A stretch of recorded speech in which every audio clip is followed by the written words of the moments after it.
quick breather. When we return, we'll begin to dissect them one at a time. Stay with us.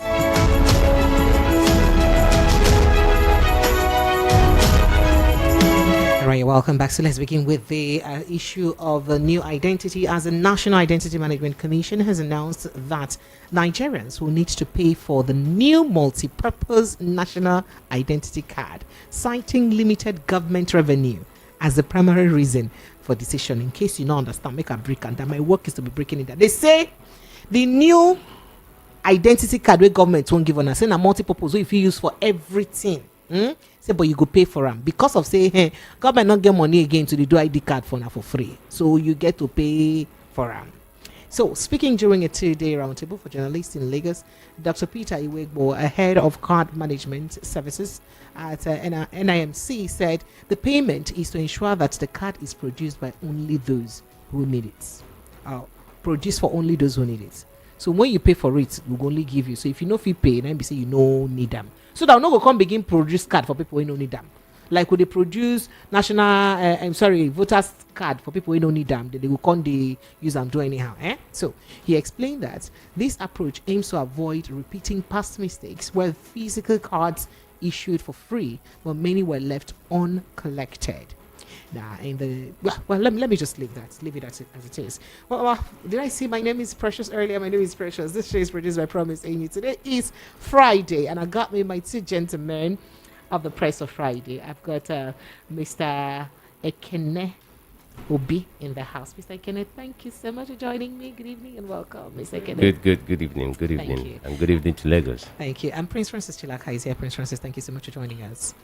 So, Mr. Kennedy, say people will be paying money now for new identity. You know, we have plenty stories, so we'll be doing it sharp. They say new identity. Now, pay as you get, pay as you go, pay as you want. That's all you'll be doing now. But a lot of people are worried, like, how many means of identifications do Nigerians have presently? Nigerians have the current NIN. That's the means of identification, even though it's majorly on soft copy. And they promised to give us hard copy, but most people have never had that hard copy. We have the BVN. We have the international passport. We have the driver's license. We have the voter's card. How can we not combine all these things together instead of going this back and forth? And then the government doesn't have money to print for you. Yeah. Okay. So it's just all in a bit to commercialize every department and agencies of the federal government. Everybody is mandated to make money, basically. I mean, nothing is for free anymore. But let's put that aside. So it's a mix of revenue generation. The quest for revenue generation has made this duplicity of cards that are supposed to serve one purpose. And each time they come up with anything new that is not new, actually, they try to explain it off just because the driving factor is revenue, money. And, you know, it makes stupid of everything. Put everything together. It's only Nigeria. I've never seen any country where the means to identify a citizen is more than one. Okay, but like you mentioned, all the various cards owned by various departments and agencies of the government of Nigeria is still not enough. Tomorrow they will still come up with another one. So let's keep going. All right, thank you. So just in case I didn't tell you some of the other hot topics that we have, Simon Ekpa has never been a member. IPOB denied him totally. Say this one not follow. We don't know him from anywhere. Be our member at all. We have never seen him before. All right, no. Just saying. So IPOB denounces Simon Ekpa as a destructive agent, clarifies he was never a member. That's another way to put that conversation. But moving on, Simon Ekpa, a terrorist, knows nothing about Biafra. Enugu government hails his arrest. Say thank you for arresting him. Nigerian government says that monitoring Simon Ekpa's trial in Finland. That are monitoring the trial and are keeping in touch with the trial. But then let's get to other conversations about Rivers State before we get to Simon Ekpa's issues. So October allocation was released where the federal and state governments, federal, state and local governments shared about 1.14 something trillion naira. And River State was not given October allocation following the last court judgment, stopping allocations or directing CBN to stop allocation to River State. And then, even though Fubara has gone to court to appeal that, but then it is what it is right now. What does this portend to the people of River State? This means that civil servants of River State will not be paid. It means that salaries generally across River State will not be paid. Contractors will not be paid. Governance would not be funded in River State. I'd like to take your thought on it, Prince Francis Chilaka. Apologies. This whole drama unfolding in River State is nothing but an abuse of democracy. It is so painful. It is sad that we have a president, so to say, who claims to have fought for democracy. We have a president who says it's democratic. We have a president who has gone through, this whole journey of trying to tamper with the obnoxious 1999 Constitution. Especially when this current president created, is it 21 or 22 or 20 local governments in Lagos State? And development councils, LCDs. It started as a local government. And then when the then president, Obasanjo, objected, he turned them to LCDs. And Obasanjo said, if you don't shut them down, you will not get your allocation. And, he went to court and he won the case against the federal government. Because it's constitutional, it is unconstitutional to hold back the money for the local government or for the state. So right now, I don't even understand where we're headed to in this country. You go to the judiciary, there's so much chaos. You go to the legislators, those ones seem to don't know what they're doing.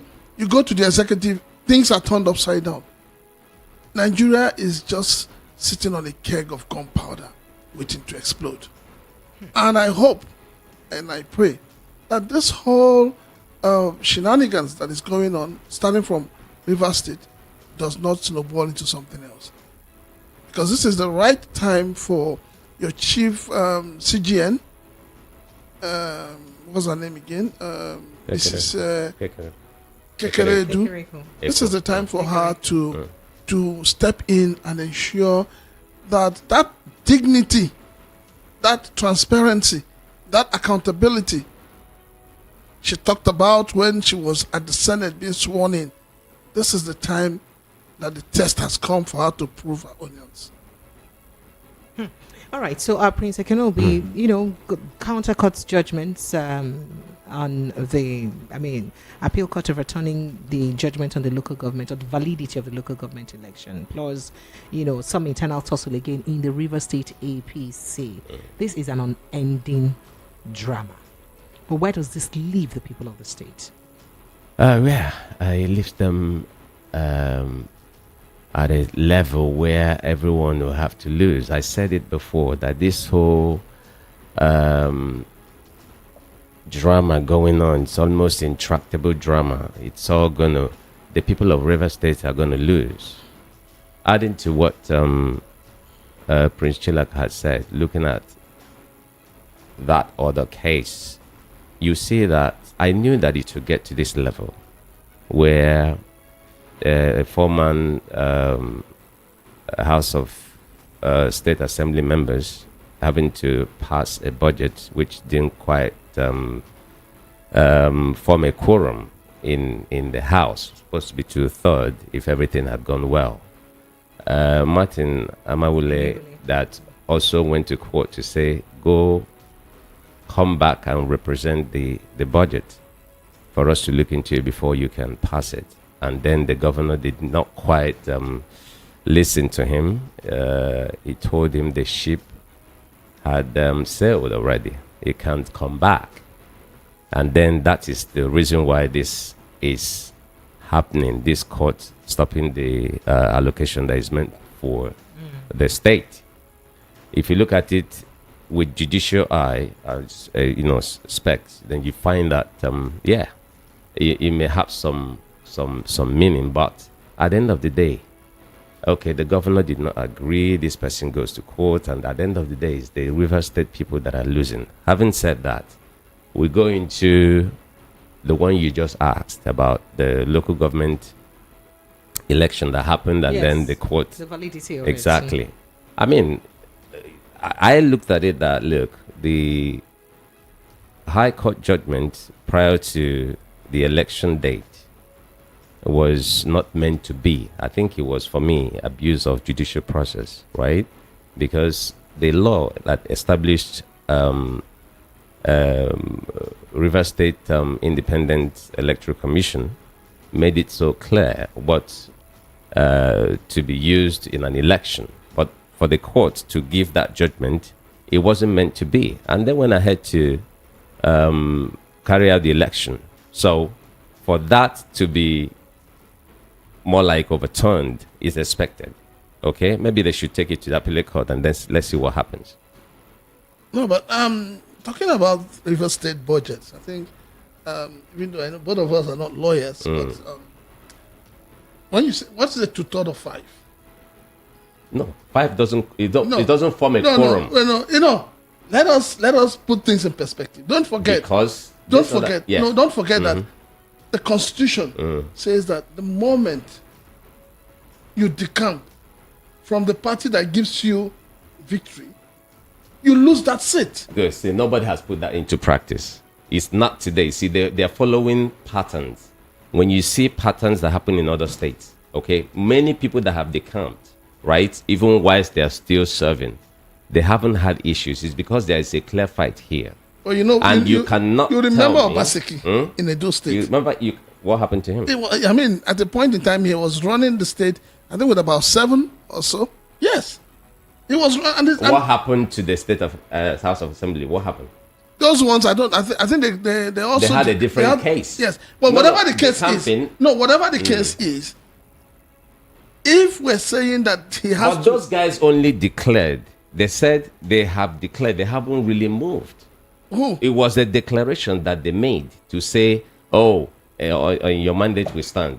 No. It wasn't like they came out open. They came out openly, said that, but they said, "Look, we haven't really moved." Why are the politicians taking Nigerians for granted? That's the thing. The stupidity of the politicians is becoming an issue that we need to look into. Prince Francis Chilaka, no, the politicians. No, kindly mind. We need to tell these politicians the truth. They cannot be playing with the lives of Nigerians. So, this is the time we need to, even INEC itself, we should stop this idea of putting logos on the ballot papers. Let us begin to put the pictures of those who are contesting. That is what should be done, so that we know who we are voting for. And not after the election, the party will now decide, oh, this is the candidate that should go forward. This whole shenanigans about our electoral process needs to come to an end. Complete overhaul of the electoral system will have to be looked into. But I tell you what, the reason why the courts made that judgment was because if it was true that the constitution of the party or the nation says if you decamp, you have lost your seat, I don't think that judgment will be given. No. Because I know that over time, it's an issue that has lingered on. Like you said, but it's actually constitutional. It is constitutional. Constitutional. The point is that we are talking about what the judgment, the practice. The judgment is. Okay. No, the constitution. No, says but no. But the River State case, the court is yet to hear the case that has said that would speak on the. I'm talking about stopping the fat money getting to okay. government. Because I was talking, I thought you were mentioning not even local government, about the other 27 lawmakers. The court is yet to hear the case of whether or not they are valid. Whether they are valid House of Assembly members or not. The court hasn't heard that case till now. No, don't forget that when Mr. President said he was intervening, and they said, let us return to status quo. The governor of River State, Fubara, was asked to withdraw his case. So he withdrew all the cases he had in court. And immediately he did that, Wike group started their own. That's politics. So that is why we said that the intervention of Mr. President was a mockery. Not only from the way that Fubara handled it, but also from the camp of the FCT minister. In other words, he knew that this is what the president would say. He knew that this is what Fubara would do. And it was like the president opened up doors for him to start a proper attack, which is what he's doing now. If he knew better, maybe he would not have signed that agreement. So the reason I thought to raise this conversation is at the end of the day, our people say when two elephants they fight and the grass is the river. So that's why I did ask that question. Where are the people of River They State? are the ones ones going to suffering, survive. unfortunately.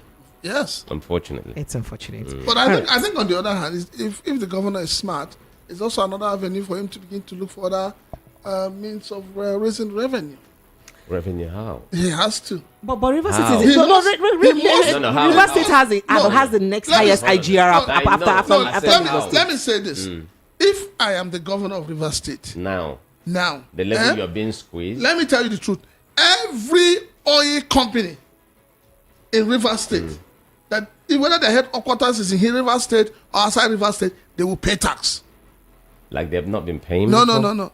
They will pay tax. Maybe They you're haven't going to been now paying- muscle them No, they haven't been paying directly to the state. From what I hear, directly to the state. Yes. I'm sure state collects theirs and federal collects theirs as well. Then none will go to the federal. No, that means you're running a different country. Come on. No, it That won't work. is why I keep saying that the 1999 No, the level constitution they've been is able to- obnoxious. exactly. That, The level that they've been document needs to be shredded. The document we have at the moment cannot allow him to do that. That's the truth. And he cannot run a country inside a country. It's not possible. Well, all I would say is that what you just said is Bola- just what just came to my mind was the bandits collecting taxes in some local governments in Bola- Benue, Bo- Niger, Zamfara. yes, and Bola the rest of Ahmed them. Tinubu, Mr. President, needs to wake up to the reality and understand that he's a Democrat, which he has professed to be, and ensure that all the democratic tendencies are put in place. I wish they are running this is an ideal government type that you just talked about. But you see, these people are just doing anything that benefits their personal interest. And Okay, that's all. so and then again, PDP chieftain had said that the only reason why there is crisis right now in PDP is because the president gave Wike a ministerial position without consulting the party, and that the peace will restore in the party if the president sacks a Wike. But even though he's still a PDP member, it looks like he still has some hold in APC, especially in River State, where, by the way, you're supposed to have the party leader, the former governor, Amechi, as a party leader. But his faction and he has his own faction led by, what's his name now? Okocha, Tony Okocha. And then whilst the other faction that is in favor of Amechi is led by Emeka Beke. So it's so the man is deeply rooted, as it were. It didn't start in the today. politics of River State. It didn't start today. No. I totally disagree with the deeply rooted. If Wike was not a But it's minister of the deeply FCT, rooted. if he is, or if he's not a minister of FCT, he would have gone into oblivion. Okay. Just like Maybe, everyone. yes. No, he would have. Maybe, yes. He would have.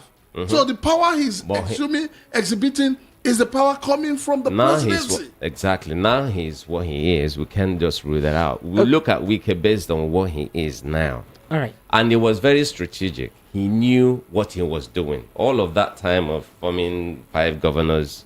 It was all for his own benefit. G5. Exactly. All right. All right. Because just today the court stopped his faction of the APC in River State from conducting a congress. I'm wondering why a particular faction will conduct a congress, but we have this things going on in our state or in our politics on and on. But let's go to security issues very quickly, or hunger issues, as the National Bureau of Statistics has said that food scarcity, insecurity, and high prices have forced Nigerian households to cut consumption.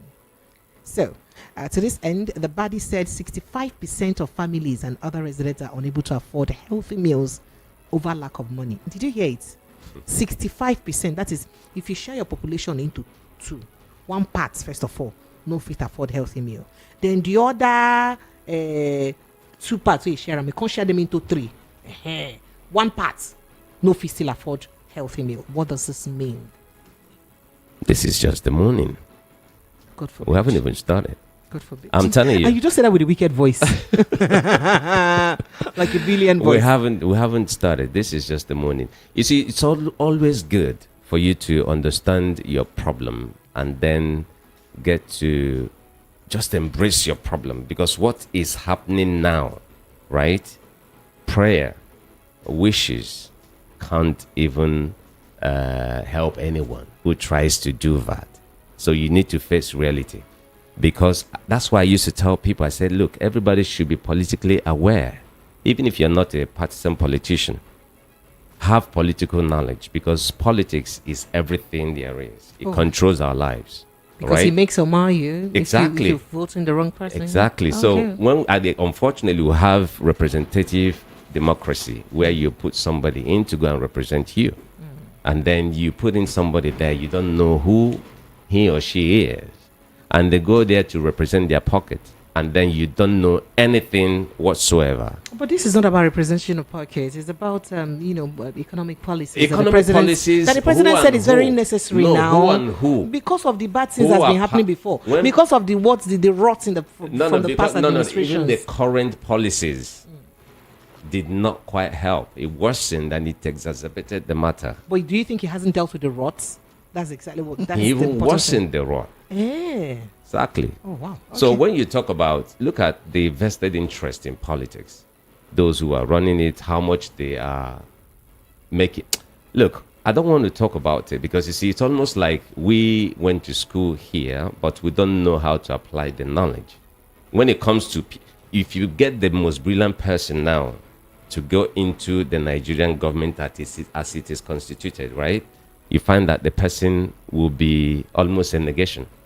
What happens? It's just how the system is structured. They wouldn't let you perform. So it appears that the people who have just cannot think. They can't proffer solution to the simplest of the problems. Why do you think we keep having recurring problem on electricity, for instance? We started this democracy in 1999 with 5,000 megawatts, right? Till today, we've sunk in over $120 billion, and we haven't been able to add one. So it has reduced more. Exactly, but if you spend $1 billion, you're going to make minimum of 1,000 megawatts of electricity.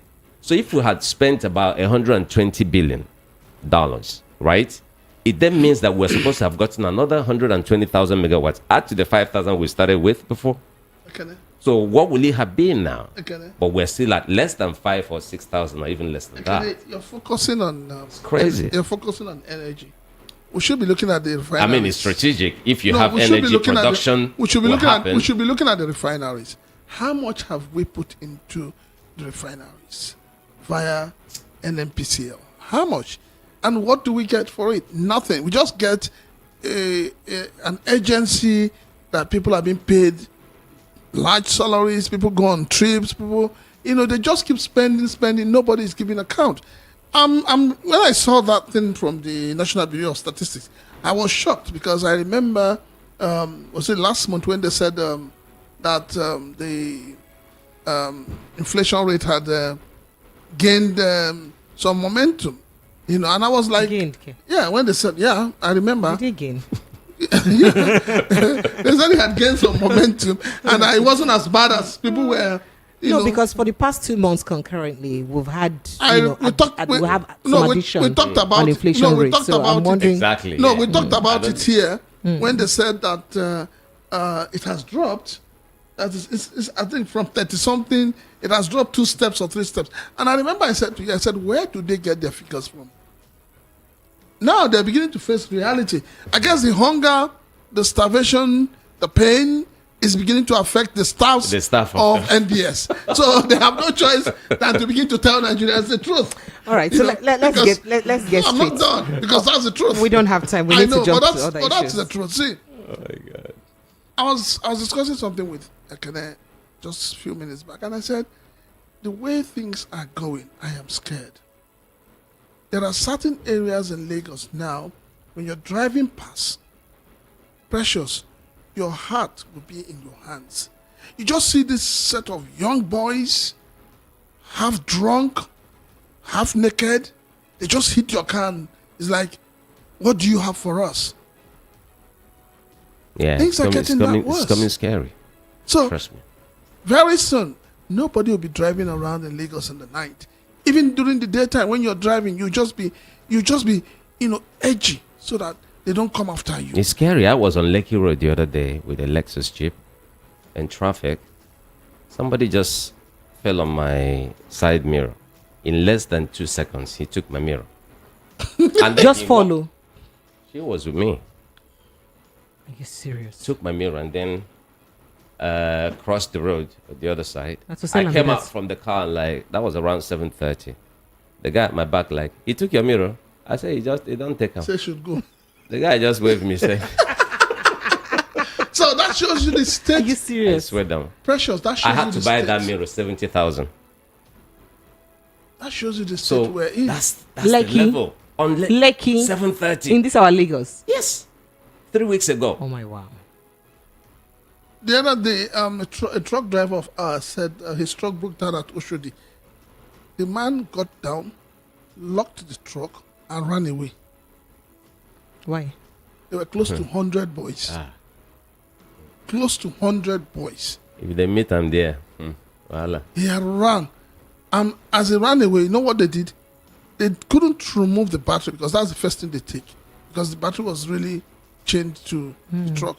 They opened the diesel tank, removed all the diesel inside it. Are you kidding me? So things are really, really getting out of hand. This government needs to know that hunger is not the kind of hunger where you're giving people 10,000, 20,000 naira to buy their votes in Ondo State.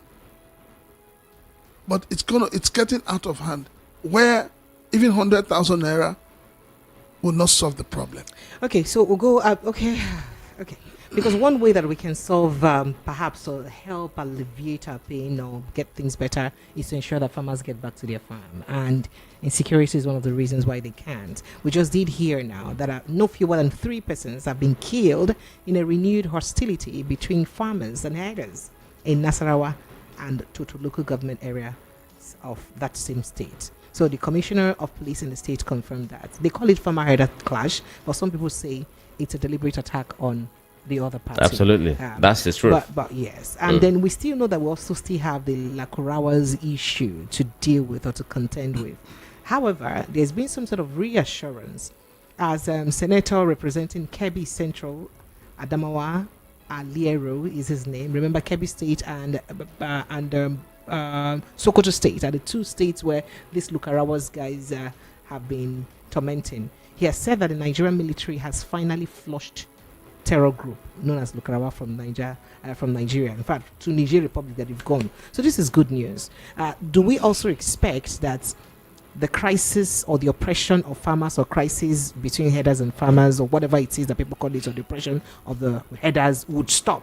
And banditry will also stop because there are communities that have been complained that, bandits take taxes. In Niger State, in Zamfara, I think, in Benue communities, we've heard that in the past. Even El Rufai, the former governor of Kaduna State, stated that these people are running a parallel government with his. So do we also look forward to the Nigerian security now that they finally chased Lukarawas away from our country? Precious. Good news. We hope we don't hear from them again. But do we also expect that they exert same energy and in other, terrorist organizations? Precious. Sir?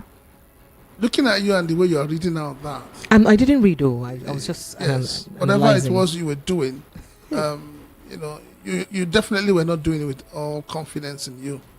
You were not doing it at all. Let me tell you the truth. Is it the duty of a senator? That's the same thing I want to say. Is it the duty of a Nigerian senator I don't understand. who sits in the Senate approving what loans political- approving loans for Mr. President when the ones they have approved before, they have not called for the various ministers of the ministries to come and tell them what they have done? Is it the same minister that people are dying in hunger? People go to bed empty hunger. It is the same minister that is opening his mouth now to tell you that they have chased away. Look, is it speaking for the soldier army? Suddenly the senator has become the spokesman of the Nigerian army. Or has he become the Minister of Information? That's what baffles me. This is how people just take up responsibilities that are not for them. And then people will believe him, and then before you know, He's just gaslighting the Nigerians. Exactly. That's what he's doing. They should stop this thing. It really doesn't make sense. It is annoying. He is not the one to So you do speak. not believe that I don't- Lukarawas How have been would chased he away? I don't believe him. Eh. He's a politician and Nobody he's should believe talking. him. He's talking like a politician. Just wanted to get tomorrow political now. mileage. If you want to know the truth, call people in the north to hear from them. Not a senator that has abandoned his constituency and living in Abuja. Please, these senators should own up to the fact that they don't even know what they're doing at the Senate, rather than calling unnecessary press conference. And the media should stop giving people like that the window to speak rubbish and nonsense And to that's Nigerians. the problem we have in Nigeria, because everybody speaks from all sides of their mouth. Any and everybody can speak on behalf of the government and want to make it authoritative, right? And make people believe what they're saying. It just doesn't make sense. The senator has no right to speak on behalf of any military apparatus or any military department, because they are this is a security issue. He's not even a security expert. Okay. All right, so let's go to other issues. Now back to politics. Joe Igbo, a member of the All Progressives Congress, says she, son of President Bola Ahmed Tinubu, does not have the capacity to be governor of Lagos State. He said it. That those people that are supporting him, that the politics is not for small boys. Would you like to react to that very quickly, considering there's been, calls from groups for the son of the president to be the next governor of Lagos State, even though some indigenous youths have said that he should rather go to Osun State to contest. Okay, so I would take it from the fact that this is Emiloko has become like a philosophy, okay, and it's here already.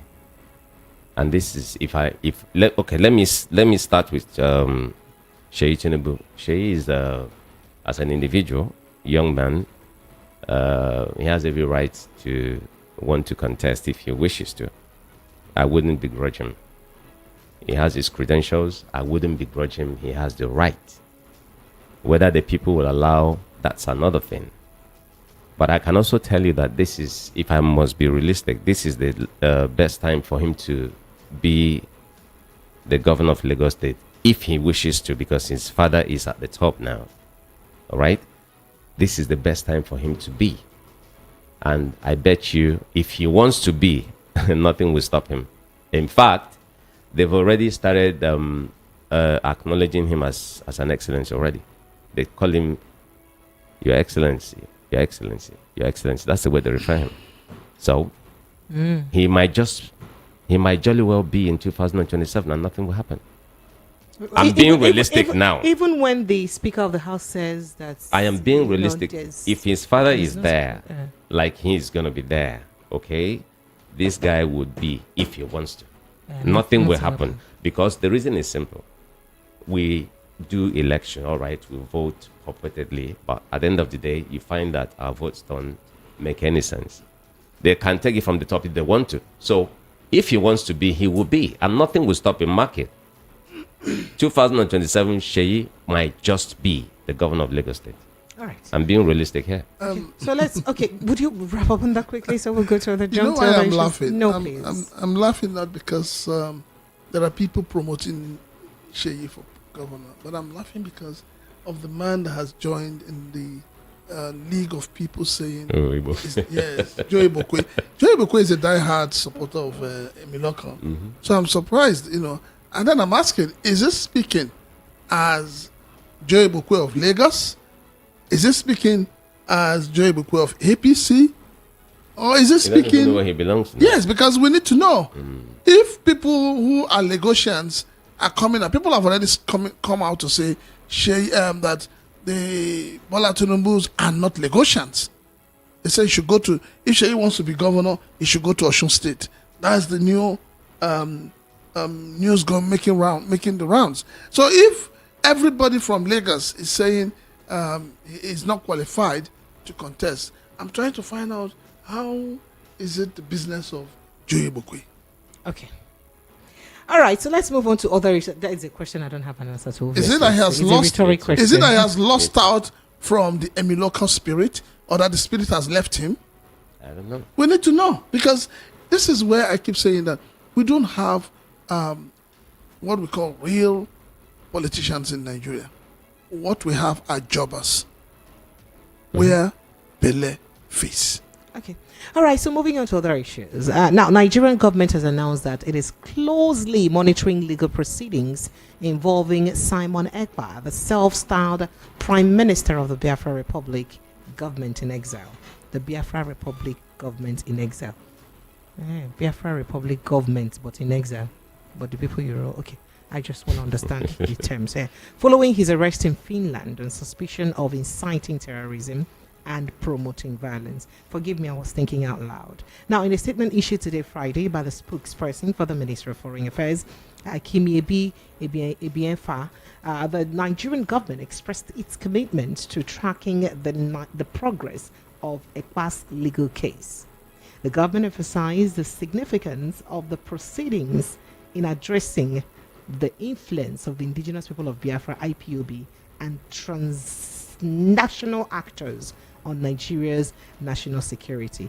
But the problem with this now is that even the IPOB now has denied that Ekpa is not their member, because the proscribed indigenous people of Nigeria has distanced itself from Simon Ekpa, the controversial Biafra agitator, following his recent arrest in Finland. IPOB, in a statement issued today, Friday, vehemently, that is strongly, denied any affiliation with Ekpa, declaring that he was never a member of the group in the first place and could not be its leader.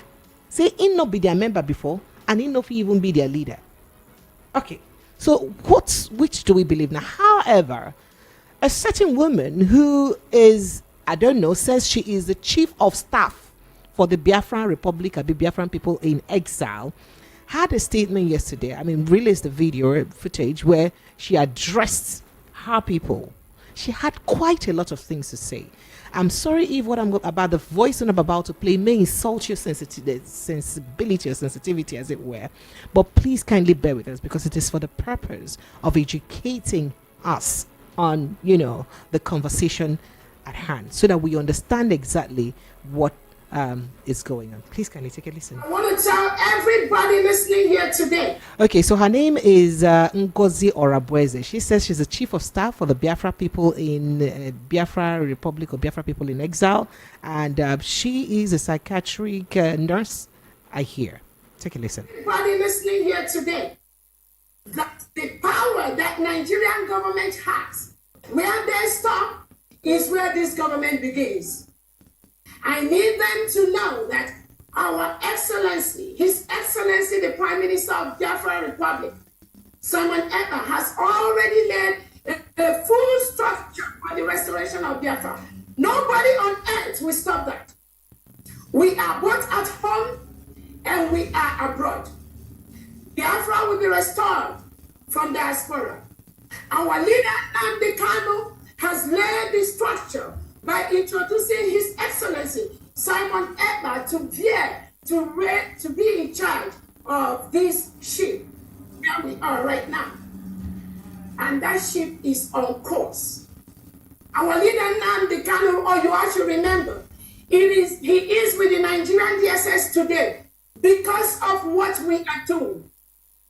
Our leader Nnamdi Kanu has said, instead of Biafra not to come, Nigeria will be burned to ashes. And I promise you today, instead of Biafra not to come, we, every single individual in Biafra government, in all the structures that our PM has laid down, we will burn Nigeria down. And any country, both international and in homeland, that tries to tamper, that tries to intervene, that tries to stop this restoration, that country will get the brunt of Biafrans. So I thank you all for coming here today. Like our Honorable Uche has explained to us what happened in Finland. Our Prime Minister, Excellency Simon Ekpa, has been invited by the Finnish local authorities to volunteer information on what is going on. And our PM has always said He is looking for this opportunity for the government to officially know that Biafrans cannot continue to stay in a country where President Tinubu and Nigerian leaders reintegrate and rehabilitate non-terrorists into the Nigerian police and the Nigerian military and the Nigerian Air Force and custom, and they continue to kill our people.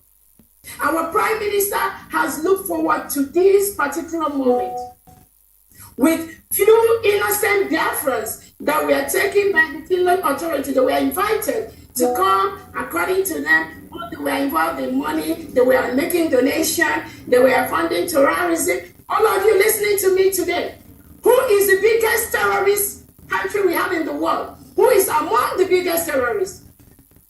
Who is the government that are killing Christians in their numbers? Who is the government reintegrating terrorists? Who is the government that's creating two types of laws? One Sharia in the northern part of Nigeria and then the regular in the south. Who is the government that invited all the different types of terrorists you have? They have their base in Nigeria today. Who is the government that is inviting Hamas and Hezbollah and inviting them to Abuja to come and partner with them?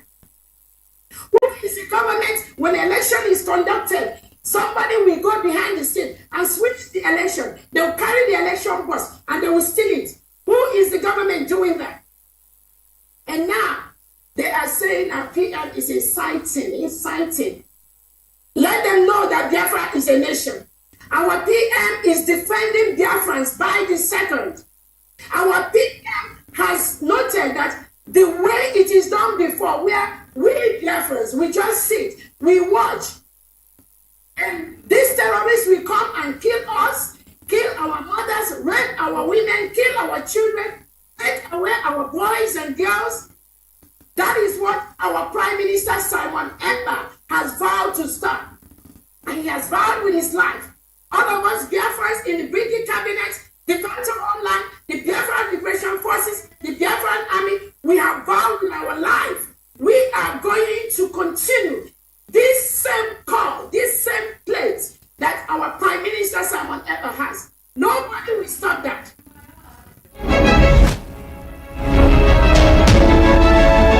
So you heard that. That's the voice of a lady called Ngozi Oraboize, a Nigerian living in the diaspora. Oh, she says she's the chief of staff of the Biafran Republic, Biafran people in exile, if I am correct about that term. I have a little problem with this conversation. She did say quite a lot, but this is just an excerpt from that conversation. She did mention that, first of all, that Ekpa was not arrested and that he was just called to ask a few questions, and that will not stop their struggle. That, in fact, some part of that video that you may not have been privy to said that the arrest of Nnamdi, same way that the arrest of Nnamdi Kanu did not quell or stop the struggle for Biafra, the arrest of Ekpa will also not stop it. Then talked about how, no matter, how farmers are being raped in their farms and Igbos are marginalized, and the rehabilitation and reintegration of terrorists, Boko Haram, non-terrorists into the society, and the way the Igbos are treated. But the question is, some other things that are being said, like they will burn down anybody that stops them from achieving Biafra on the 2nd of December, no matter who you are, even if you're in foreign country, that they'll burn you down, they'll burn down Nigeria. Please, I want to know, Mr. Kenobi and, two of you are Igbo men, and I'm glad that I brought up this conversation, in the midst of Igbo men. What is the right way, to talk to people who may believe in such ideology, or who may be cowed by such statements? And what is the implication of people like this to the development and health of Igbo land and Igbo people? Okay, I go first. Good. You say you go. Okay, you go first. You see, it's unfortunate, very unfortunate, and I mean just to say that anything that has to do with emotions anything that has to do with emotions, you have to really, really be very careful what you believe in. Because, I mean, agitation for some reason is emotional.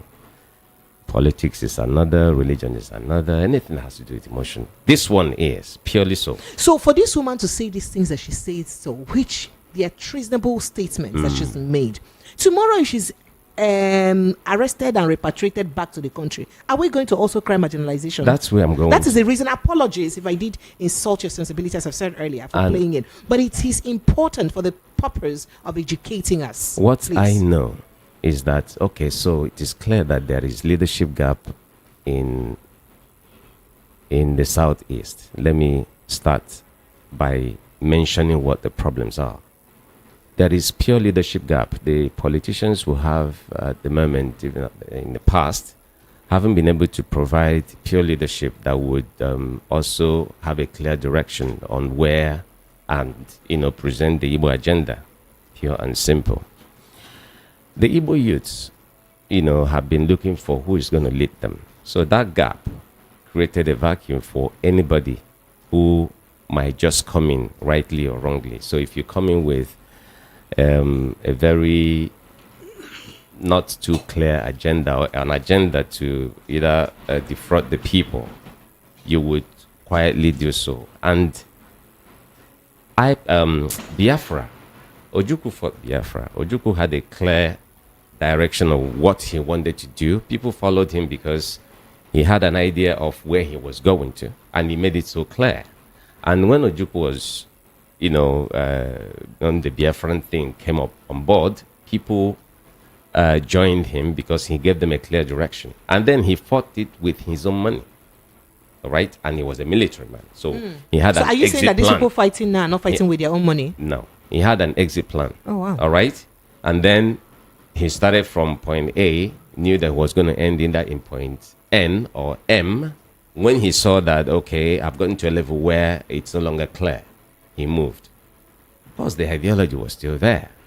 Other people who I believed, because I'm an Igbo person, if anybody says you want to get a country where I would belong, I should be able to have an opinion. And I will have a problem with... Oh, but they also claim that about 50 million Igbo people have consented to a referendum on Twitter. I laugh. Sorry. The reason is simple. So the guys that are championing this cause now, for me, I have a very big problem with all their ideas and the way perhaps they've been deceiving certain people who do not have an understanding of what is going on. They just jump into the bandwagon and just believe whatever it is that has been. But remember, there are different personality types. So the people you call simpleton are the people you tell what to do. There are certain people like that. You just tell them, they don't have an idea of what the next step will be or what to do next. You have to tell them what to do.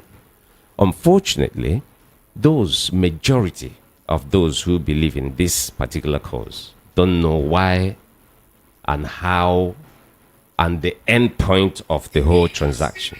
They just every day will keep hearing people in my village. I know how many people have been killed.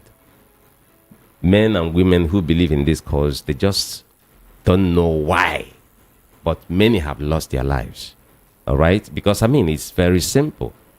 Ekpa is in Finland.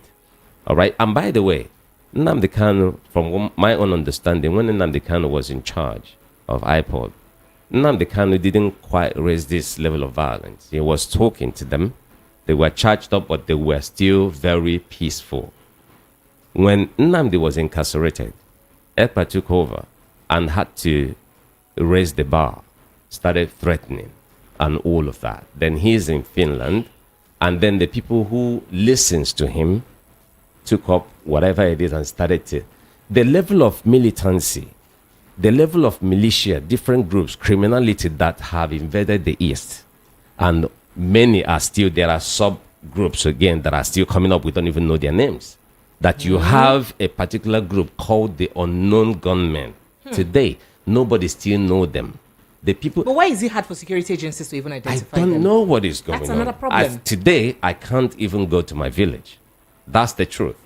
Because you see, we are all in this life to live and die. But I don't want to die carelessly. Do you understand me? Where somebody kills you, they don't know who killed you. That's that's a miserable kind of death. So the level of insecurity in the East, whatever it is that they are doing, I don't want to know. All I am concerned about now is the fact that the eastern part of Nigeria is so insecure now that you don't even know who is who. Their agitation may be good, but it has no end point for me. It's not clear. Because if you don't have exit plan and strategy that will show, okay, I started this thing, this is what I'm going to do peacefully. Because people must not die. You're not... Look at the woman talking, how aggressive she is. So then I'm still wondering, you know, they keep mentioning, she did mention in that conversation that Simon Ekpa was picked by Nnamdi Kanu to be the prime minister, but IPOB has denied, which led by Nnamdi Kanu has denied him. No, different so on factions what are coming side? up. And then again, talking about funding, do you think that there's perhaps something, you know, going on with their funding that is perhaps feeling this to Absolutely. be sustained? See, in abroad, right? Which is where Because they are. one of the things that sustains an ideology like that Absolutely. is leadership. There are people funding, who are etc. people, individuals and organizations who are sympathetic to this cause. And they contribute. And they contribute And- heavily. And these leaders, Heavily. okay. And these guys are feeding fast. So wait, what are they doing? If people are contributing heavily for this cause, what are they doing with the money? That's what I'm telling you. Because I want Yeah, to know, it's not are they just- using the money it's to not- develop, it's- since it is to pursue the Biafra cause, are they using the money to develop Igbo land? Are they using the money to plan the map That's- on how to that's move where their the people? that's where What the- are they doing with them? that's What where the- accountability that's are they where giving for the that's money my that are grouse. spending? My So I grouse hope is that that- their leaders are not eating fat on their contributions. Exactly. That's what. And That's, then destroying their homes because that's my their parents grouse. and grandparents and relatives are still That's at home my and they're grouse. dying. That's my grouse, right? wow. So they are using people to get all of it. They will have to sustain it. They remember there was a time in Europe, I think 2 or 3 years ago or so, where agitations were happening, protestations were happening all over Europe and America, right? It was a thing at that time because they wanted to tell you that they have more members. All of that has kind of died.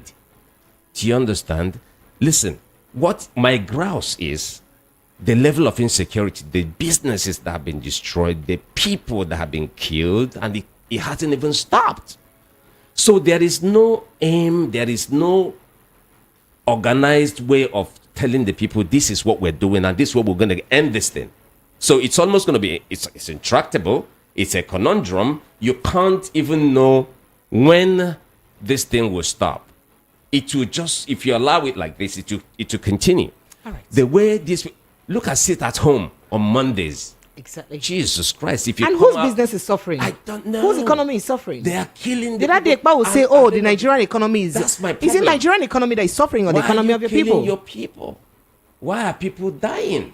Why can't people go about their businesses? If Igbos are known for trading, and most people, if they don't trade in a day, they don't eat. And you deny them of Monday. They even extended it. One time I heard Monday and Tuesday. I mean, like you take 4 days in a week. What is left? What is the utility of that sit at home Civil order? disobedience. I don't to understand yourself. that. So that's To my your grouse. people. And for how long are you going to do this? People have died and are still dying. Businesses have died. I mean, I've been, closed and everything. What's the purpose? That's what I want to know. All right, Prince Francis Chilaka, very quickly. Nigerians are itching to jumping on this conversation because we're about to open the phone lines. Let me start by saying that. What's that lady's name? Uju? Ngozi Orabueze, Orabueze? Simon Ekpa? the chief of staff. And Nnamdi Kanu. They are all products of a corrupt system. Corrupt system. Yes. Are people who are fighting They for are- self-determination are still corrupt? They are product of a corrupt system. I don't believe you, Prince Francis. Please, Let can me you explain? explain to you. All right. Then. For you to have anybody agitating For you to have a child and your child begins to revolt, it means that there is something you're doing that the child is revolting for. If those who have ruled the Southeast and those who are still ruling or governing the Southeast, if they are patriotic, if they are giving people a hope to look up to, if they are making life easy and simple for the people, there will be no agitation. This agitation started as a result of the corruption in the hands of the Igbo leaders. The Igbo leaders are responsible for all the mayhem that's happened in the Southeast. Because it is as a result of their insincerity, a result of their inability to provide for their people. That is why the likes of Nnamdi Kanu, Simon Ekpa, and Orabueze can come out and begin to brainwash the people and begin to give the people some form of false hope. Biafra is an ideology. Absolutely. Unfortunate thing is that those who are driving this ideology are equally corrupt. They are wicked and they are senseless. You cannot, yes, you cannot tell me that you want to liberate your people from shackles of the Nigerian government by killing them. You cannot liberate a people from those holding them bondage by destroying their economic life. That is the height of wickedness. And those who are busy, especially our brothers in diaspora, that are busy financing the affluent lifestyle of this set of people. For everyone that has died in the Southeast, the blood is on their head. Because we should hold them responsible. The madness in the Southeast is long overdue. It has to come to an end. In the next few weeks, we're running into Christmas. Southeasterners are not even thinking of going home. People can't even go home to bury their dead. It's that bad. Absolutely. People can't even go to the Southeast to go and do marriage ceremonies. So what kind of people are they? And they have the guts to come and say they want to do. Who are they liberating? Have they liberated themselves? You cannot give what you don't have. And for those young youths in the Southeast who have allowed themselves to be brainwashed and to be used to kill their own family members, to kill other Igbos, to shed blood. Honestly, I don't know where the kind of hell they will be put when they die themselves. So those in diaspora and those who are sympathetic, if you are sympathetic to a cause, the first thing you should ask yourself is, this cause that I'm sympathetic to, what is the roadmap? How is it going to play out? How is it going to help the people at the end of the day? But nobody has been helped in the Southeast. Nobody has been lifted out of poverty in the Southeast. Rather, you are pushing more people into poverty. And that is why some people from other states will open their mouth and tell you, if you think your own is better, why not you go back? Absolutely. The Igbos are shouting, Akurulo, Akurulo. How do you go Akurulo when you have people that will kill you when you get to the east? Honestly speaking, the governors of the Southeast, you guys have not done well. You guys have not represented the people well. Every one of you people have not represented us well. It's unfortunate. Because if you people are representing us well, you know that the Southeasterners are not murderers, they are not killers, they are not people who let bloods. But unfortunately, the corruption in you people's blood vein, the desire to embezzle, the desire to be rich has made you people also encourage the killings in the southeast. So I cannot only blame Simon Ekpa, I will not blame Orabueze, or I am blaming the leaders. Everyone who has ruled the southeast after late Samu Bakwe is a murderer, and they should be held accountable for for everything that is going on in the southeast. They should be held accountable. Every one of them in the southeast. Anybody who has ruled, either as a governor, as a senator, as a honorable member, as a state rep, as a local government chairman in the entire southeast. Okay. They should be held responsible. All right, so the people who believe the likes of Samuel Ekpa are doing the right thing and they're saints and they're God sends for fighting the cause of the Igbo people, claiming that they help them protect their women from being raped by headsmen or by people who will attack them and all that, but yet their own people are being killed. How do we begin? I don't understand, because it's looking like, I don't want to say it's brainwashing, because it's beginning to look that way. But how will they come to the understanding that you cannot drink a cup of poison and expect your enemy to die because you're the one who's dying? How? What's the best way for them to have that understanding or come to that understanding? Well, for me, it's unfortunate because, I mean, like, the guys who are running this whole... and do you even think that that's fight for justice in the first place? No. Okay. No. Please explain. It's a way of keeping what they are doing. So if we are all in Nigeria here, so if we talk about the Fulani headsmen, they are not only in the southeast. You look at the southwest, okay? Say Ondo State, for instance, where you have ESN. ESN was supposed to be like a replica of Amoteku. Yes. Good. No, but Something because like it was that. formed by Nnamdi No, I mean Kanu. something like that. Yeah, something like that. Okay, Yes, even exactly. though it wasn't, because the state established Ebubago Yes. to counter ESN. to Exactly. counter ESN, yes, instead please. of countering the Fulani headsmen who were in the bush. So you think that the Ebubago hasn't helped to protect? No. You said it here. They established did not Ebubago say- to counter To ESN, counter to rather be than to be the Southeast militia, from military, government, civil military from group. government, right? Yes, Good. please, So by the governors. nobody hears about Ebubago. In fact, Ebubago has even taken a different kind of meaning Oh wow, really? in their operation. Oh wow. There are accusations and counter accusations, okay, about what they do. So nobody even knows what. So I'm telling you, this is Nigeria.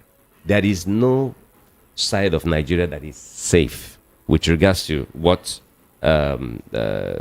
Fulani headsmen are doing in the bushes. The armed ones, not The not- armed ones. I yes. say headsmen. Okay. They will the headers, those who are Okay. in the bush.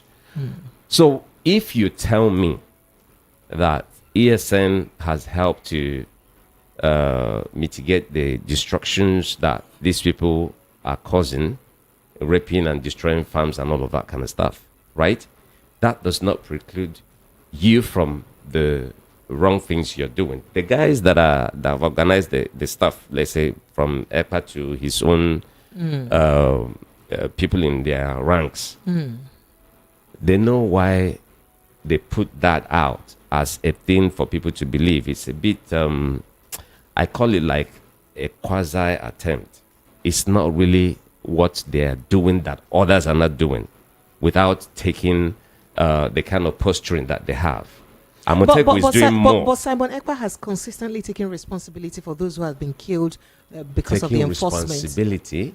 I mean, How he's, What do you mean He by takes responsibility for the what- attacks, on the military. and for the attacks, yeah, and Yes. then some of the people who were attacked during sit-at-home enforcement. He has And taken- these are He has Igbo taken- people. Yes. Oh, he has taken responsibility. There for- was and that's something- exactly there was why, something and that's that exactly why the baffled me. Finnish government can hold him There for, was for something terrorism. that baffled me, yeah?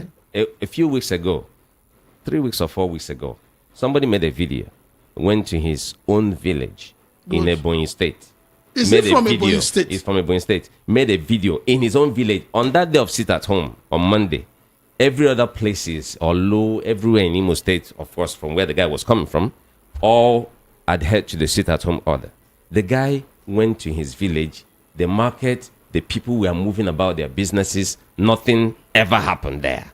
So the guy he made that video and told people to listen. Stop letting this guy deceive you people. His own people are having good time. The markets are open. People are doing their businesses. But other places in Igbo land are shut down. So he made that video and he even spoke Igbo. So what we're saying is that I don't know the reason for all of this. But because of... you don't even know who is leading who is saying what. For instance, now he's been arrested and IPOB has kind of denied him. And originally, before this arrest, people thought he was... No, but IPOB has always denied him. Exactly. So IPOB where has does he always belong denied then? him. Is he... But okay, he so said- we know that ESN is an affiliate of IPOB. So where does he belong?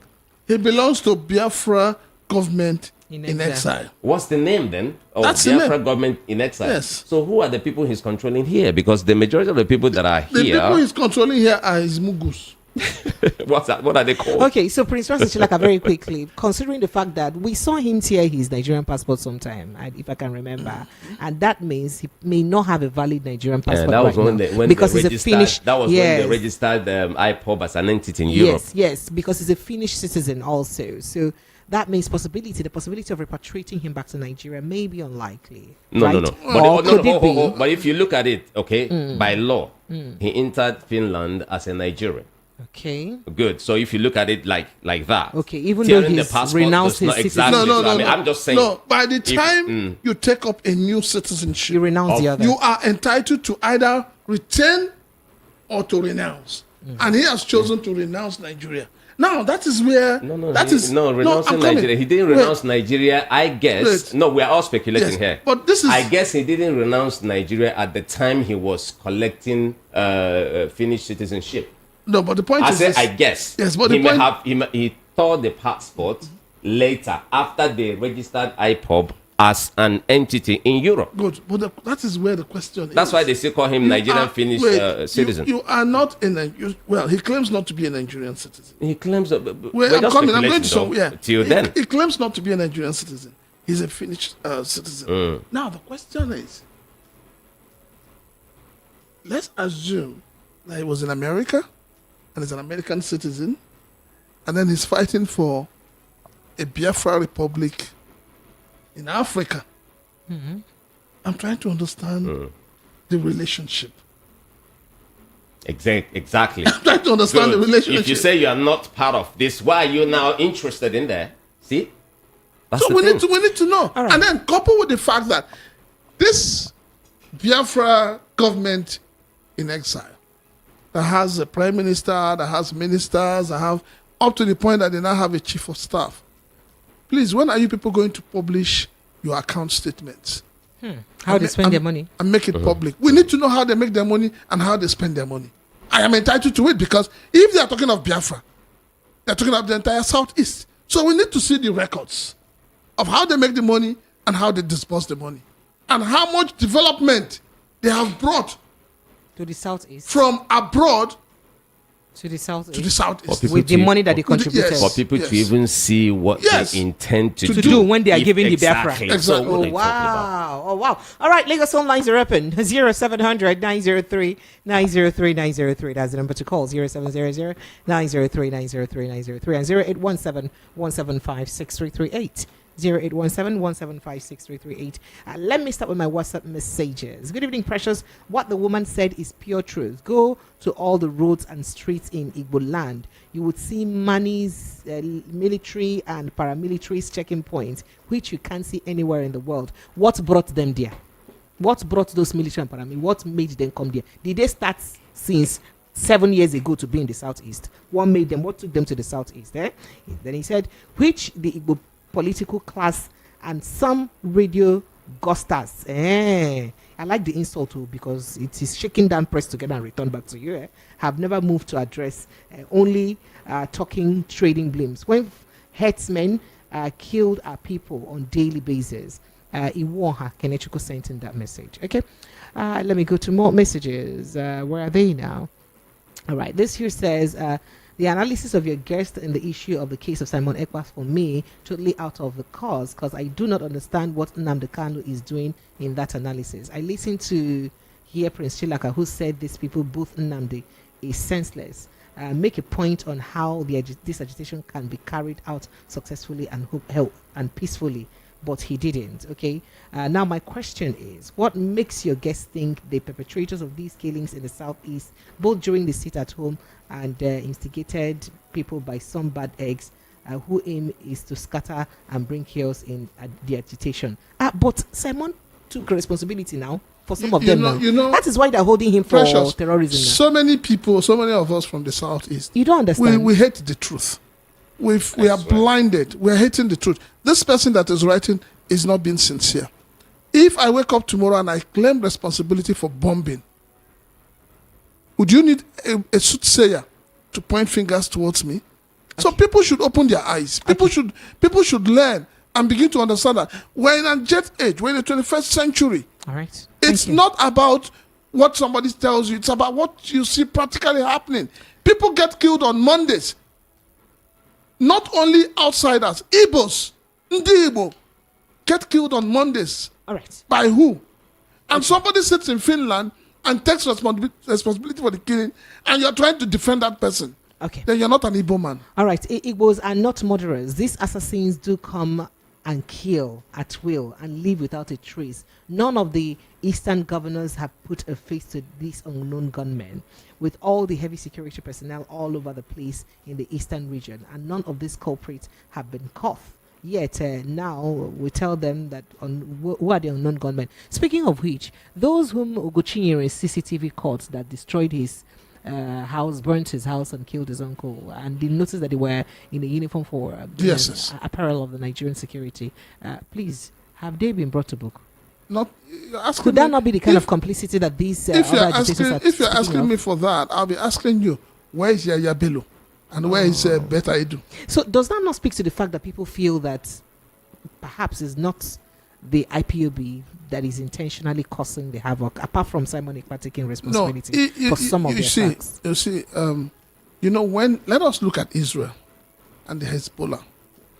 If an attack is launched on Israel and nobody takes responsibility, Israel will start guessing who did it. But if an attack is launched and Hezbollah takes responsibility, what do you expect Israel to do? All right, okay. Please, we have limited time, so we can attend to calls and messages very quickly. And this one says, I'm listening from Enugu. There was killings today at Enugu State. Did Simon Ekpa also kill them? Mr. Chilaka, ask your governor about the killing that always happen in your state. Ask Hope why you cannot go to your village.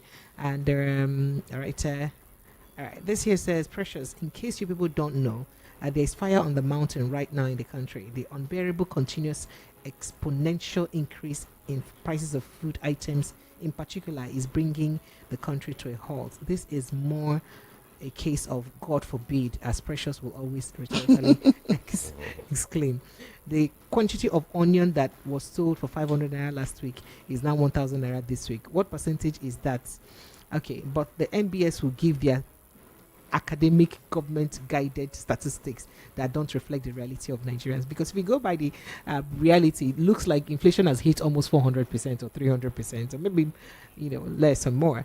All governments are passive in their approach. You don't marginalize an ethnic group for too long. Trust me, arresting Mr. Ekpa would rather worsen the whole situation. Meanwhile, I don't support Ekpa's way of agitation, but Nigerian government should employ certain mechanism to handle the whole process. The woman made a valid point, stating that the agitation should continue. Very emotional. Okay, and good evening, Precious. Prince Chilaka Ikene Momo from Jakonde State says, with respect to Lakurawa terrorist group, the senator speaking on the evacuation of Lakurawa to Niger Republic may not be in the right position to issue such statements. But he, the senator, knew that he is doing or saying, because insecurity in the north is deliberate and the northern elites cannot claim ignorance of it. That's what he says. Precious, good evening. Please let the government conduct referendum. If Nigerian win, fine, and if Biafra wins, okay, then they should go. And they say Interpol hand follow catch Simon Ekpa. That's what they talk. And Ken from Ikorodu says, good evening, Precious and the crew.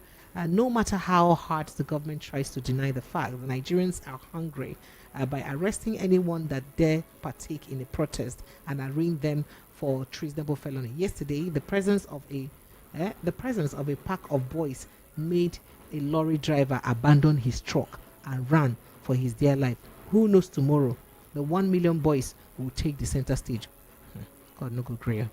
This one, a hard situation. All right. Okay, let's see. More messages coming through here. And this here says what now? Okay, let's see. Simon Ekpa says he's content creator and not Biafran Prime Minister. Okay. All right. From Robert. Robert says, I don't want to say the Easterners are gullible for obeying a nuisance called Ekpa. That's what you said. Okay. All right. Let's see. Okay. More messages here. This says, good evening, my intelligent men and ladies. Is it applicable to governors losing their seats when they decamp to another political party? If yes, why did Governor Mahi of Ebonyi State, Governor Ayade, and the rest of them, you mentioned quite a few of them, why did they not lose their seats when they left their position? Friday from Ekoto sent that message. All right, let's go to our calls now. 0700 903 903 903 0817 175 6338. The WhatsApp line is that 0817 175 6338. Hello, good evening and welcome. Good evening. Yes, please, welcome. What's your name, sir? Where are you calling from? Yeah, I want to speak on Simon Ekpa's Go ahead, please. What's your name, sir? My brother's in the studio. What is your name, sir? All of you. They can hear you. Please tell us your name. Great, good My evening. name is Thank God. Okay, thank Calling you. from Ajo. Go ahead, thank God. Concerning Simon Ekpa's arrest. Simon Ekpa was a member of IPOB. But they said he's not their member. Not clear. He said he was a declared disciple of Nnamdi Kanu. Fine. And I want to tell you one thing, brothers. Those who made peaceful revolution impossible, they're only promoting the violent one. When Nnamdi Kanu was preaching and discussing about Biafra, Buhari and his federal government called Eastern leaders to call him and ask him what is his problem. Nnamdi Kanu attended that meeting at Enugu and told him that the Igbo youth, they are not satisfied with what is happening in Nigeria. That the majority against Igbos are too much. If you look at even NNPC, it's only Yoruba and the Northern as you see there. That is, and even the old cannot be up to 10% out of 100%. What do you call it? Seaport. We have about how many? Calabar. Port Harcourt is more than 3. Warri, and so on and so forth. It's not more than 3. He told them, let's bring some seaports to the southeast so that our people can use them for their business. He mentioned about 3. All right, your 2 minutes is gone. Your 2 minutes is gone. But I do ask, is that enough? No, I will not give you another 1 minute. But let me just ask a question where you answer. All these things you're stating, is it enough to also stubbornly? No, now answer me, Oga. Okay. No wahala, let me let you. I don't want to quarrel today, because I just want to know if it is enough to encourage the killing of your people. Because there's nobody here has disputed any form of marginalization. I don't know if you think the Southeasterners have not been marginalized. No, I would. No. Said so. Precious. I haven't said so. I keep saying one thing. But you cannot have peace without justice, and the kind of justice we're talking about is not bleached. It's not makeup justice. Justice that reflects the fact that the Southeasterners are bona fide Nigerians and should be treated just like any other ethnic group in Nigeria. That is when you will have peace. All right, thank you. Hello, good evening and welcome. Reverend. Sir? Man, this WhatsApp call has been kind of like a gold now. Sorry. Is it diamond that I'll call it? You know women love diamonds, right? You know what I mean? So I would rather go with diamond. Can you hear me? Yes. Go ahead. It's diamond. Go ahead. Go ahead, Prince Akwachi. We can hear you. I'm sure that's Prince Akwachi, right? Hello? We can hear you. Go ahead. Continue. Can you hear us? It's unfortunate. Yes, we can hear you. Go ahead, please. Okay, so pretty much the other day, Simon Ekpa was in Dr. Damage's show, and I told him clearly that I wasn't going to address him as a prime minister. As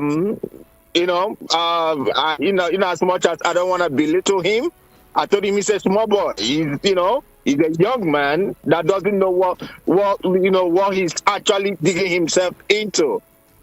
However, today he has just told them that he's no longer a prime minister, that he's just an ordinary member, and that he's a content creator. What a shame. The thing is, Finland might not send him back, being the fact that the human rights record of Nigeria is not good. So they might not send him back to Nigeria. And also they don't have bilateral agreement with Nigeria. So it's not going to happen. So that's all I can say for now. Thank you. All right. Thank you. Thank you so much. I appreciate you. Thank you for calling. Hello. Good evening and welcome. Good evening. Yes, please. You're welcome. My name is Peter Priest. Okay. Where are you calling from? Calling from Papa. Okay. Yes. Go ahead, please. I greet you and your guest. We greet you. Go ahead. Good evening. There's what I want to shoot inside. Concerning one of your guests there, what he says about Nnamdi Kanu. Somebody asked a question, asked that, what is Nnamdi Kanu mentioning that place? Because the way he analyzes things and says something, there is nothing concerning Nnamdi Kanu, Simon Ekpa and the other women. All right. Thank you. Okay. Hello? Okay. Go ahead. So what I'm saying, the way he analyzed something. You said that already. So let him respond to you. Thank you. I thought you wanted to say something else. Thank you. Prince Francis Chilakada would be you. You mentioned Nnamdi Kanu alongside Simon Ekpa and the rest of them. And I simply said the truth. All I said is that truth? I said Nnamdi Kanu, Simon Ekpa, and Orabueze, that they are a product of a corrupt system. Why would they be corrupt? How would you say they're corrupt? They are a product of a corrupt system. Okay, so why did you say if the governors in the southeast were doing the right thing in terms of developing the southeast, in terms of applying the resources of the southeast properly, you will not have people carrying out or seeking for agitation. So when we talk about marginalization, yes, the Southeasterners are marginalized. But what are the leaders of the Southeast doing? Okay, not to say that the Nnamdi Kanu and the Simon Ekpa and Orabueze are corrupt themselves. I'm not talking about it. I said they are products. Okay, we just want to understand so that they would. I'm asking for the purpose of clarity so they understand. Hello, good evening and welcome. Precious, good evening. Yes, please, you're welcome. Thank you. Oga Prince Chinaka, I greet you. Good evening. And to other guests, I didn't get his name. Mr. Ekeneobi. Good evening. Yes, please. Welcome. God bless you all and continue to protect you and your family in Jesus' name. Amen. My name is Alex. I want to say here clearly, as a human being and as an individual, I do not surrender my willpower to any man. I listened to that sound bite. All I did was just, shaking my head. You understand? If you have an ideology, fine. But would you go on to, continue to kill and murder people because you have a cause to fight for? No, let us take. How will you continue to kill people and you come on air, and you continue to boast? If you was one, people are so wicked in their heart. If you have the fear of God, if you have a good conscience, there is nothing that will permit you to take the soul of another person. And how do we get out of this mess? Because this country, sincerely, we are united on paper, but inside of us, we are not united. And how do we fix this? You know, every time we continue to speak, we continue to talk, the government is not doing right. Hold on now. No, I will not hold on. Okay. You've had your time. It's 2 minutes now. You've spoken for 2 minutes. You know now. No, if I let everybody conclude, how would others contribute on the show? I hope you understand. I know, but so when you're calling next time, you just put your thoughts together when you call. Other people's call now. Right. It's not unfair. But today, it's okay. Thank you. I appreciate you. Hello, good evening and welcome. Apologies, please. Every day will not be the same, eh? Sorry. We have very limited time today. Good evening and welcome. Please help me reduce the volume of your radio set. All right, unfortunately. Hello, good evening. Apologies, please, Mr. Alex. I have to give others the opportunity to speak. Good evening and welcome. Good evening, Madam President. Yes, please, you're welcome. You have just you have 120 seconds to speak your mind, and I hope that you make use of the time very well. Go ahead.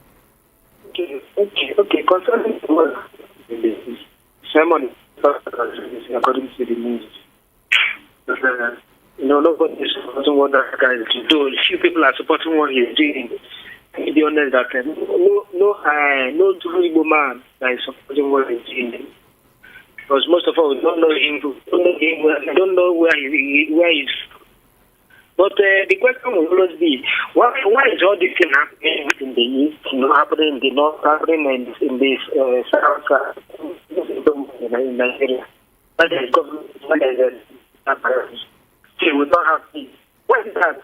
They will not, put things in order. I mean, the people that are living in Nigeria, why that they will not put things in order? Some man will be from the economy of Nigeria. Right. I'll have to let you go. I have to let you go because your output is not really very clear. But I think you've made your points too. Hello, good evening and welcome. Hello. Hello, you're welcome. Good evening.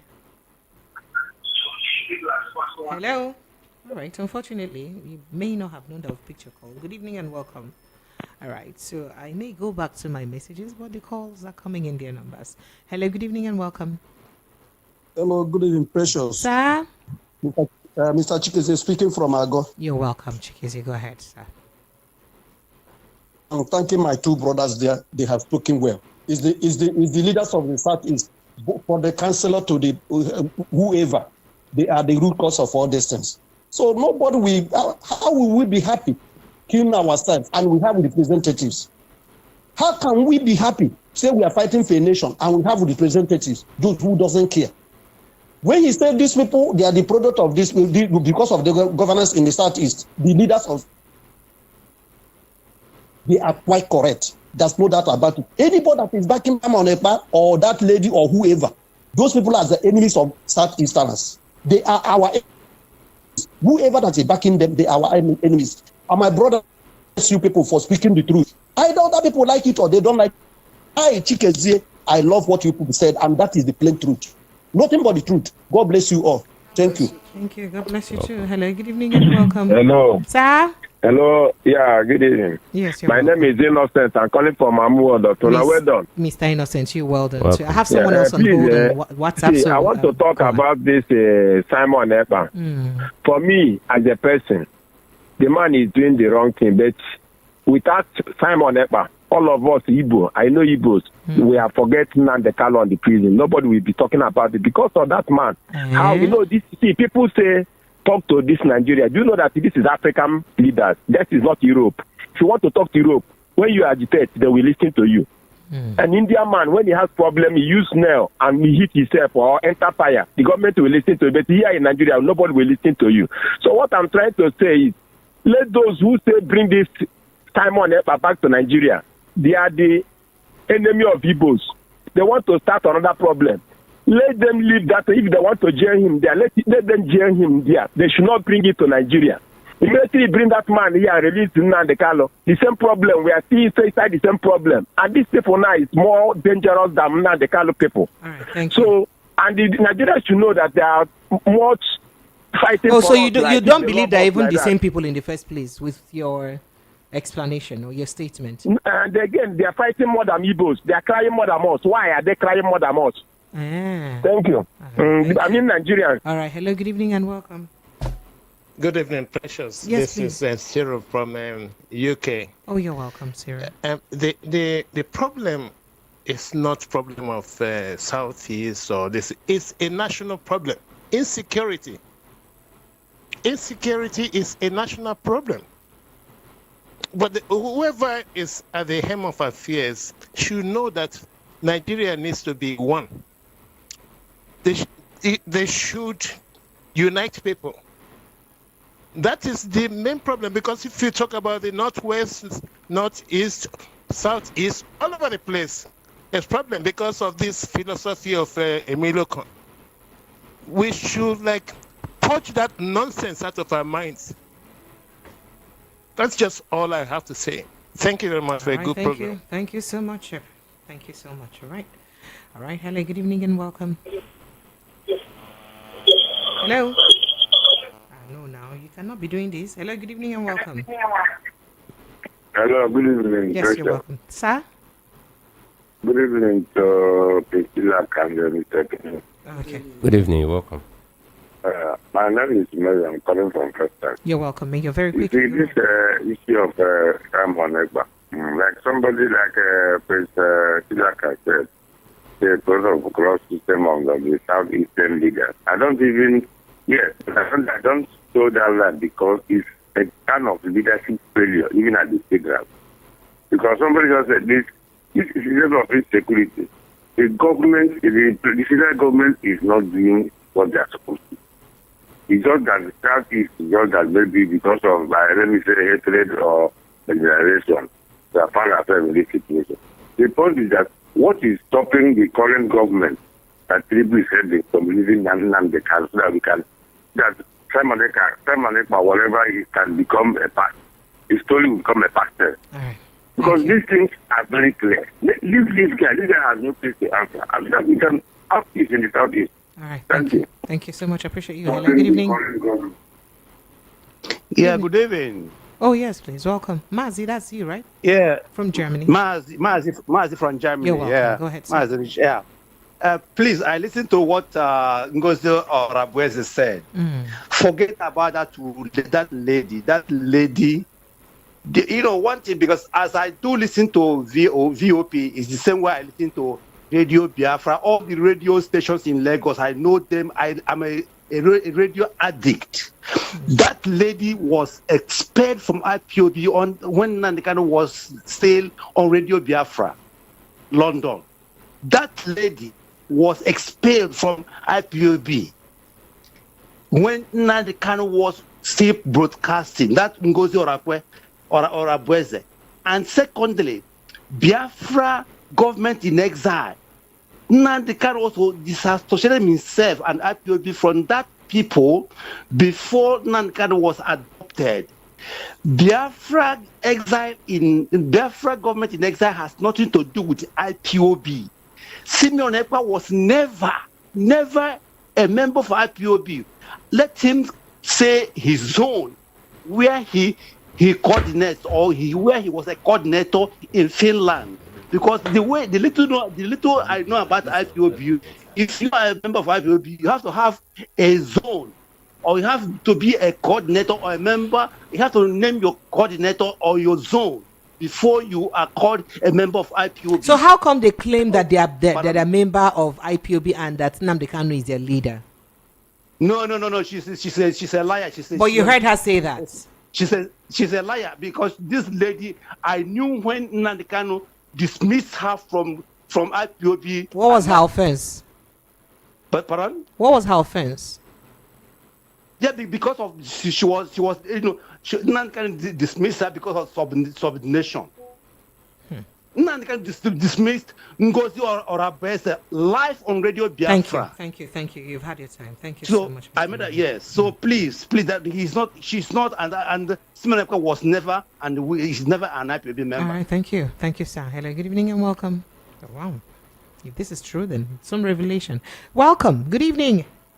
Are you there? All right, let me go to my messages quickly. Is she aware Simon Ekpa denied being prime minister in exile today? She's ranting from abroad. She should come to Igbo land to feel the insecurity and sit at home that is killing the economy of the southeasterners. Not be to the chop contribution money within the giver from diaspora. Both she and Simon Ekpa are enemies of Igbo land. Chine Mere from abroad. Are you serious? Oh, what? So she did chop money? Okay. All right. This kind of truth. You say I wish more people can speak this kind of truth, especially those who believe in their ideology. I wish they can. So they're come chopping out people money. Exactly. That's what they're just a business. Oh. Okay, is that why there's some financial transaction thing as part of what the Finnish government is holding Ekpa for? See, let me tell you, anybody who claims to be fighting for the Igbos, agitating for Biafra, like Simon Ekpa, like Orabueze, we need to see their statement of account. They need to provide it, put it online for every Biafran to audit. To put it succinctly, they're just in business. That's all. All right. Precious, you see, for everyone mentioning Sheyi Tinubu as next governor of Lagos State is just like promoting what would not be. If later come to be, as it was announced by his father, mean the true indigenous elders of Lagos State are... I'm a true Lagosian, not by birth, but blood indigent to the core. If because of Sheyi governor seat can be introduced in Abuja, just as it was in Lagos before moving to Abuja, no cause for alarm. But from Lagos to no vacancy. Good night. That's what you said. Okay, right now, the only healing is to surrender the leadership of the Nigerian federal government to the Southeast, who must lead the faith. Tuchuke says, let us know that disagreement of the fact that it is only the Southeast Nigeria that can... Well, you said a lot. I'll leave that to rest. Did I hear you say that the military claims to have flushed Lukarawa? Yes, so a senator said that they have flushed them away. They've chased them to the Niger Republic. Are you joking? Chisco from Ejego sent in that message, by the way. I appreciate you, Chisco. Hello, good evening and welcome. Sir? Hello, good evening. Yes, you're welcome. Good evening. Hurry up, please. What's your name? Where are you calling from? And go straight to the point. Yes, my name is Evans. I'm calling from Canada, legal practitioner. You're welcome. You're a legal practitioner. Go ahead and tell us. Talk to us, Evans. Thank you for the opportunity given to me to hear my views. First of all, let me say, blaming the Southeast governors. Anybody who understands clearly the system of governance that applies in Nigeria today knows very well that before a hostel is built in any colleges of education across the country, president must give order, must give approval. If you are running a parliamentary system of government, that is where you hold those governors accountable. You will see that developmental policies will be in competitive range, where every region, every state or what will come up and say, this is what we want to do. If any project you want to embark on today, you have to get approval from the government. All right, so you're about finishing your time. You have less than 60 seconds left, so kindly help me wrap up. Well, unfortunately, there is no... Okay, let me just hold my brief. I'm even in the court. Thank you. Okay, thank you, sir. Thank you, sir. Thank you, sir. I was expecting...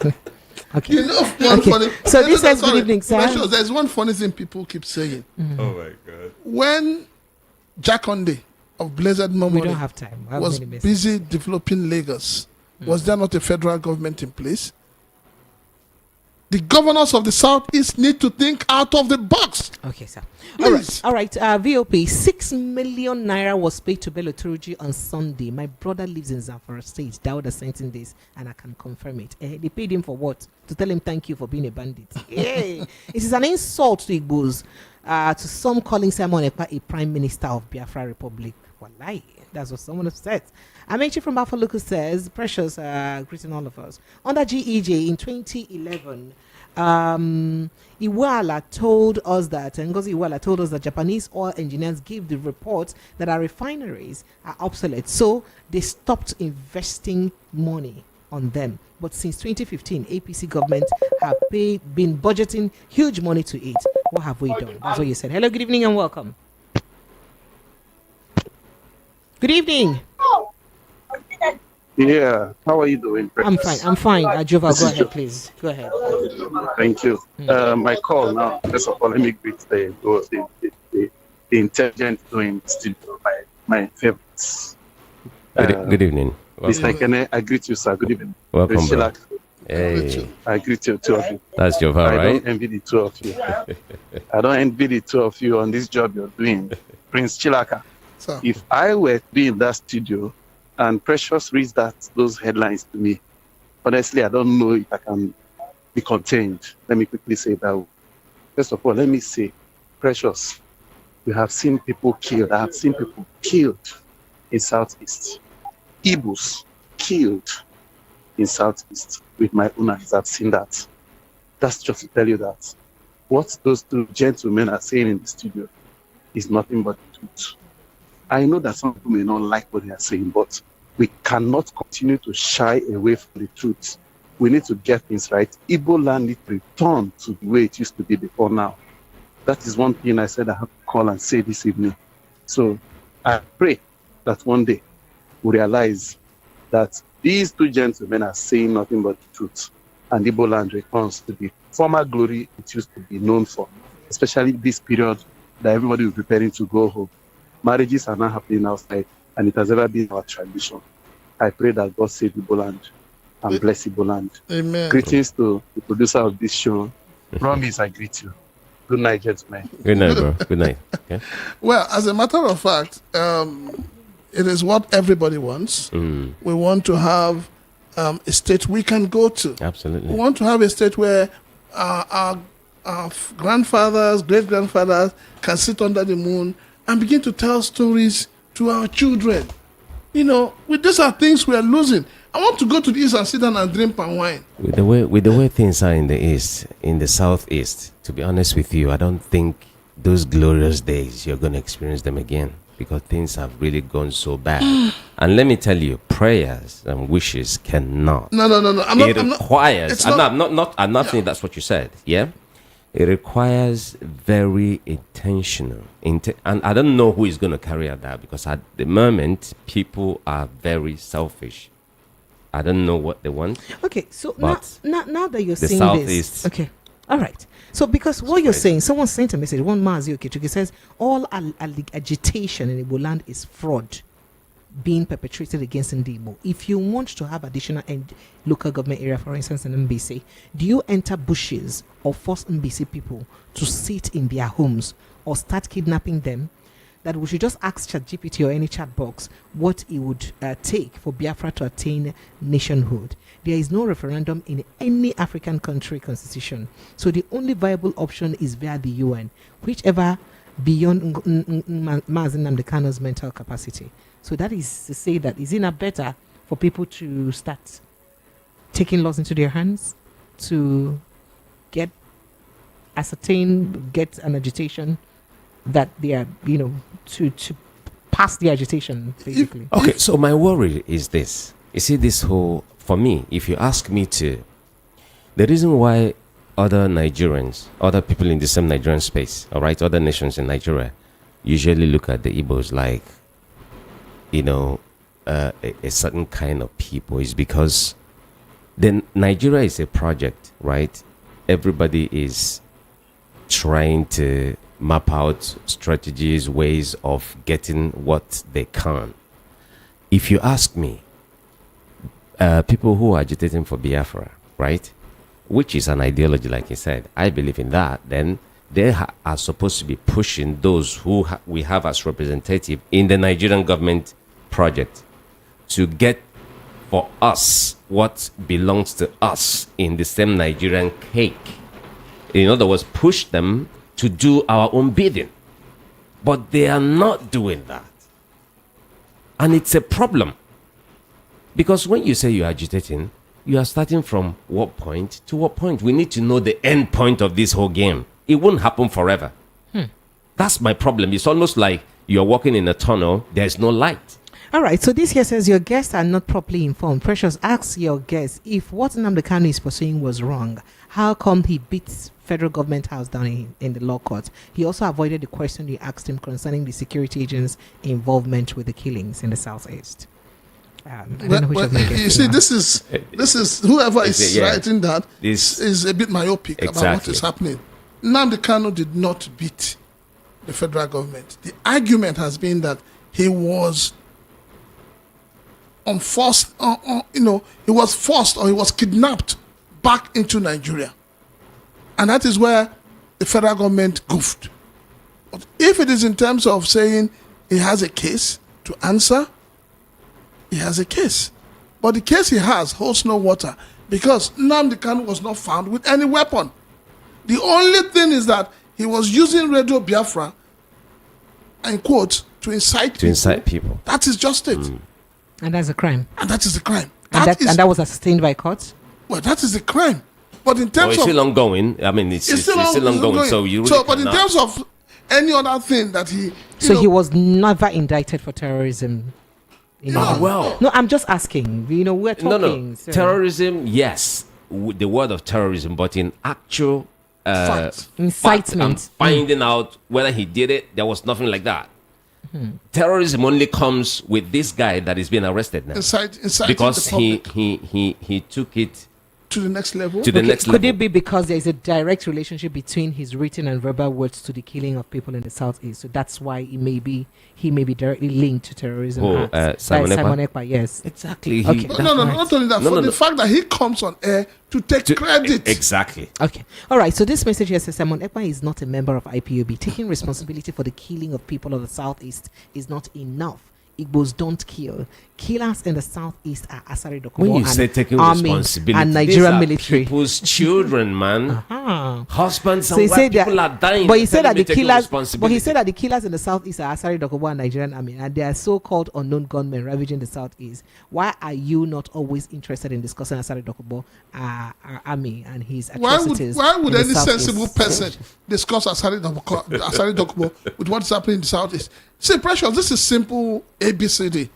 If, for instance, this speaker here gets bad and the owner of VOP takes responsibility for what happened to it, do you have any other right to go and question another staff for it?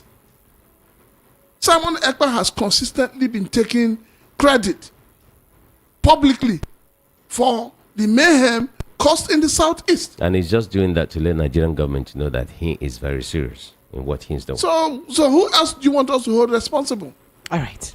Thank you, gentlemen. Find a parting shot if you like, and especially to the people of the southeast on the way forward in all of this, because they're the ones affected. Well, let's still talk about the fact that we're in the same Nigeria. This is our country. We cannot run away from the myriads of bad things that are happening here. We are being misgoverned. We are being mistreated. We are being a whole lot happening here. This is not how people should live. So I still call for people to not to relent and to keep doing what need to be done to rescue a country that is dying like Nigeria.